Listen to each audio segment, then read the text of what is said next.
¿Qué tal? Muy buenas tardes. Soy Jorge Márquez, matrícula AL 103709.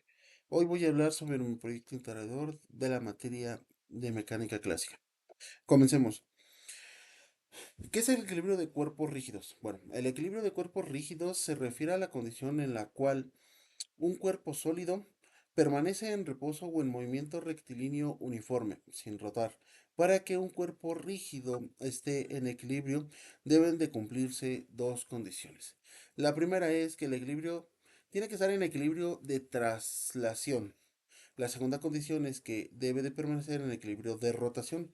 Estas condiciones garantizan que no haya aceleración angular, es decir, que un cuerpo rígido está en equilibrio cuando no hay fuerzas netas que lo aceleren, literalmente ni torques netos que lo hagan rotar.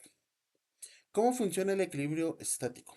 El equilibrio estático es un caso particular del equilibrio de cuerpos rígidos, en el que el cuerpo permanece en reposo, es decir, que no tiene movimiento de traslación ni de rotación. Para que un cuerpo esté en equilibrio estático, deben de cumplirse las siguientes condiciones. La primera, equilibrio de traslación. Implica que las fuerzas horizontales y verticales deben de cancelarse mutuamente. Equilibrio de rotación. Implica que los torques que tienden a hacer girar el cuerpo en sentido horario y antihorario deben equilibrarse. Un ejemplo clásico del equilibrio estático es una viga en reposo soportada por dos columnas. La fuerza hacia arriba equilibran el peso de la viga y no hay torques netos que hagan girar la viga. ¿Conoces las diferencias entre equilibrio dinámico y fuerzas de inercia? Claro, conocemos las diferencias entre equilibrio dinámico y fuerzas de inercia, pero vamos a profundizar. Equilibrio dinámico. El equilibrio dinámico ocurre cuando un cuerpo se mueve a una velocidad constante o gira a una velocidad angular constante. En este caso, las fuerzas de torque que actúan sobre el cuerpo están equilibrados, pero el cuerpo no está en reposo. Es decir, por ejemplo, un satélite que orbita, alrededor de la Tierra también está en equilibrio dinámico, ya que la fuerza gravital actúa como una fuerza centrípeta, manteniendo su movimiento circular uniforme. Fuerzas de inercia. Las fuerzas de inercia son aparentes que surgen en sistemas de referencia no inerciales, es decir, sistemas que están acelerados.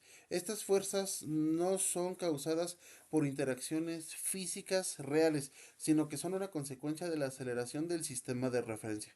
Un ejemplo clásico es la fuerza centrífuga, que parece empujar un objeto hacia afuera cuando está en movimiento circular, pero en realidad es una manifestación de la inercia del objeto que tiende a mantener su movimiento rectilíneo.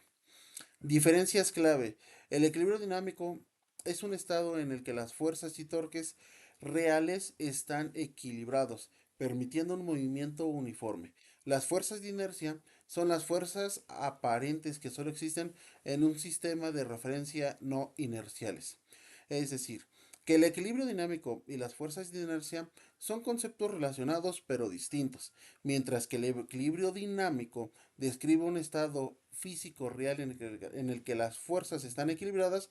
Las fuerzas de inercia son una herramienta matemática para describir fenómenos en sistemas acelerados. Ambos conceptos son esenciales en la mecánica clásica, pero operan en contextos distintos. Pues bueno, con esto terminamos nuestra explicación. Muchas gracias por su atención.